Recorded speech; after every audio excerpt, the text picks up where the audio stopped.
16 জন থেকে 2 জন বিধায়ক, কি বলবেন? 16 জন থেকে 2 জন শোনেন, ভারতবর্ষে এরকম কোনো আপনার অঘটন ঘটে নেই যে আপনার 16 জন থেকে 2 জন আসছে।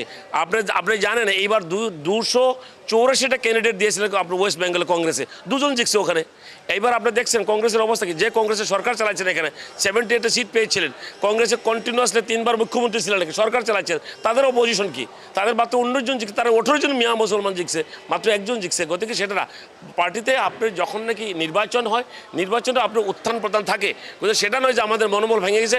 আমাদের মনোবল ভাঙে নাই, আমরা দুগুণ আমাদের মনোবল নিয়ে আমরা আমার কৌমের জন্য, আমরা জাতির জন্য কাজ করে যাবে। বিরোধীর সংখ্যা খুবই দুর্বল দেখা যাচ্ছে যে কোনো দুর্বল নেই, বিরোধীর সংখ্যা কোনো দুর্বল নেই।